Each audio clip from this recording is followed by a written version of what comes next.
Yeah, you've got two.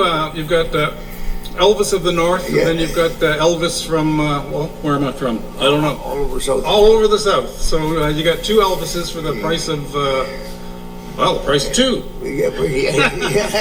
Okay. Yeah. Ernest, I know a lot of people just love your music. As a matter of fact, we bumped into each other at the airport this afternoon.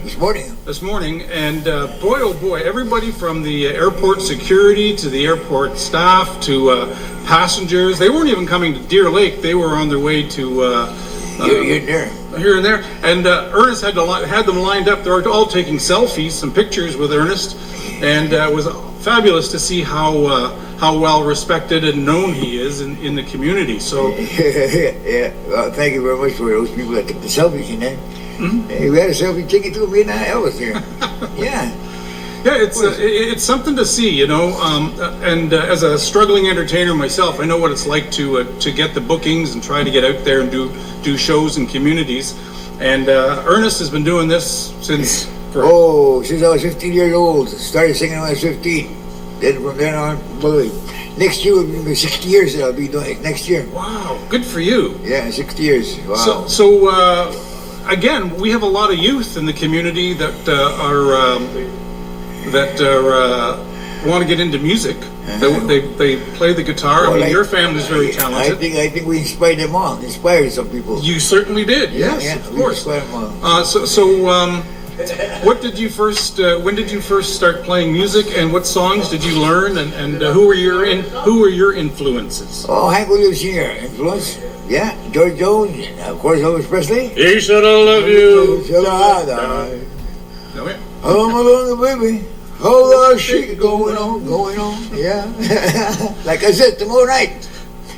So you're gonna so the early influences were classic country. Yes. But back then it wasn't classic country; it was new country. It was new country back then. Yeah. New. But today it's classic for us, eh? Mm-hmm. Yeah. So then you started doing the music and getting better. And when did you get your first band? Got my first band. Oh my God, that's 19 years old, 20 years old there. Yeah. And what was it? A 3-piece band? Was it a 4-piece band? That was 1973. But way back before that time, I had a band going, Northern Playboys and Northern Kings, back in my reserve. And then moved on to the residential school, started a band there again. Mm-hmm. Sons of Manitou. We were on CTV News, amateur talent show. Went to Stony Mountain, got a entry to play.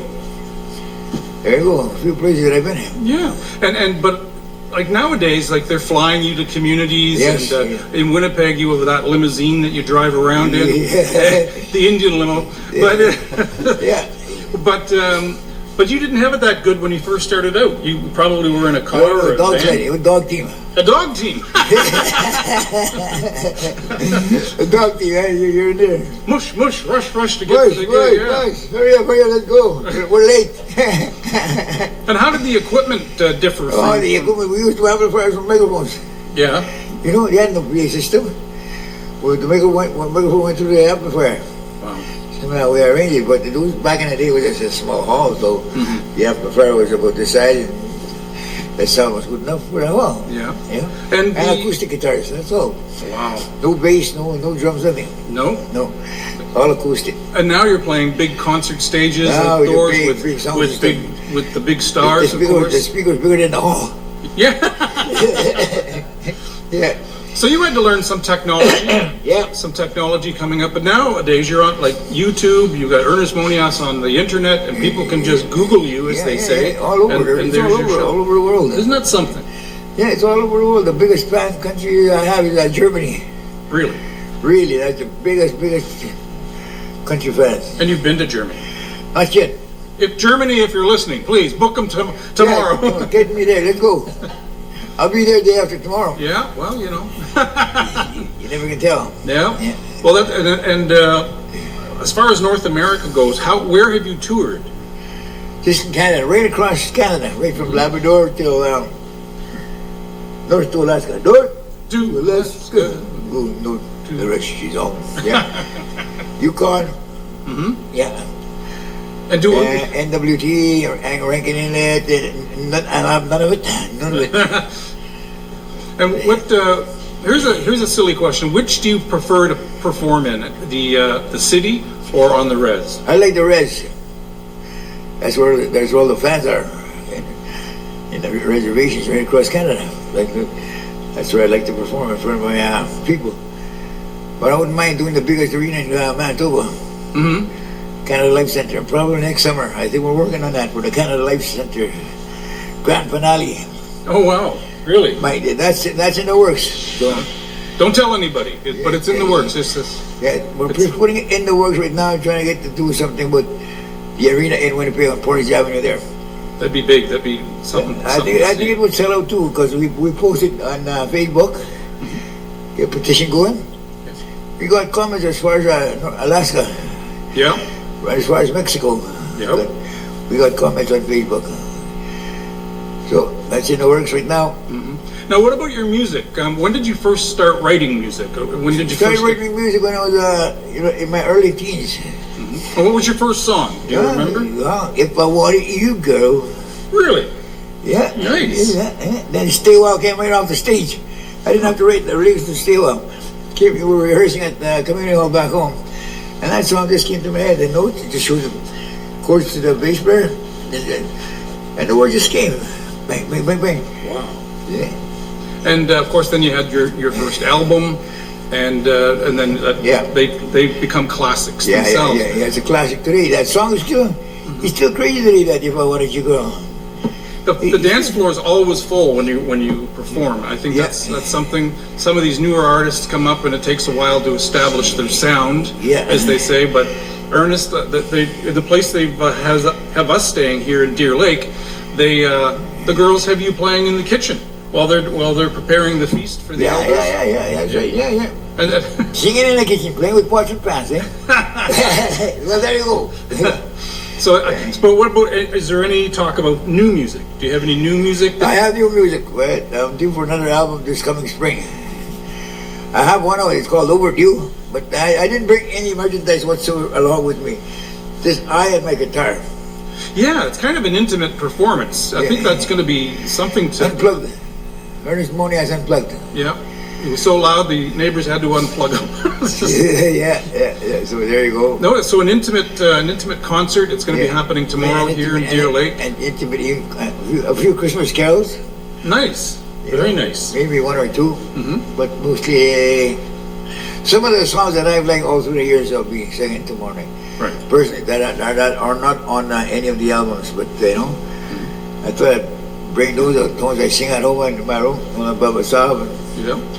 I get new classic songs, Well, that's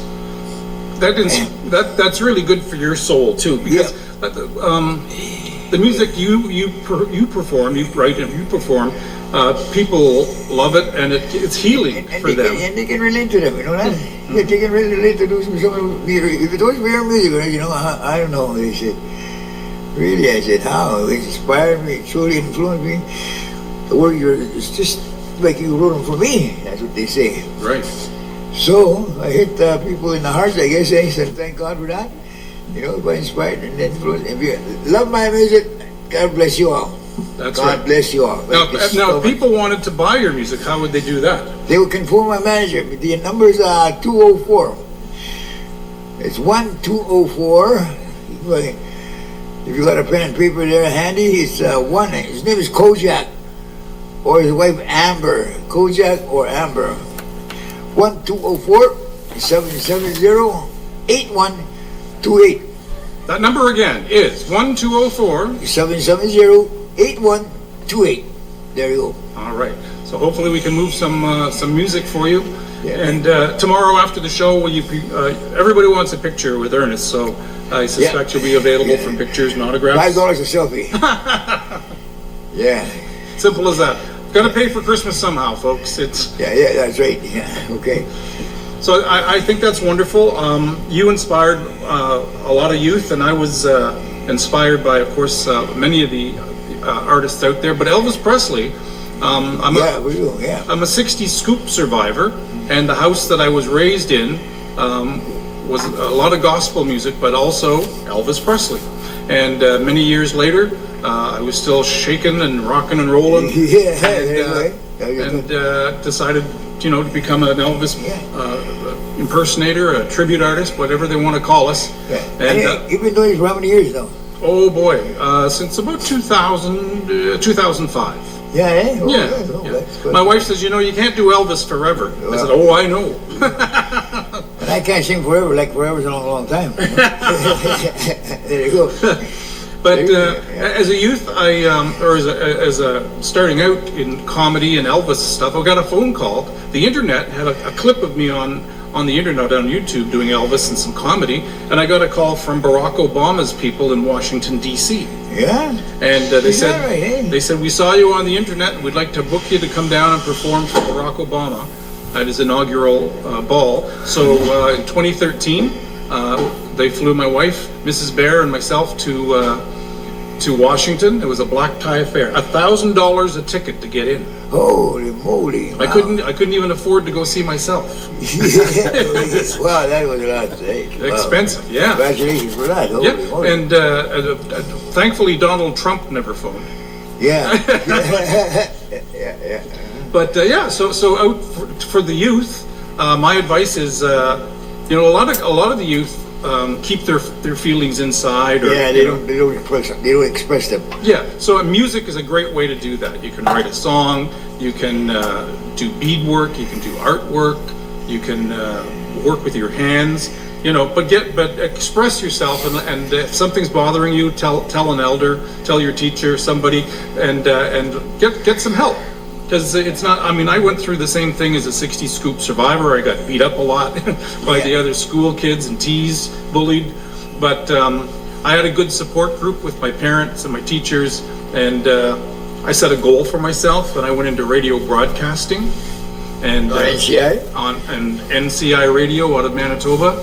And was the Big Bear, the morning host there for years.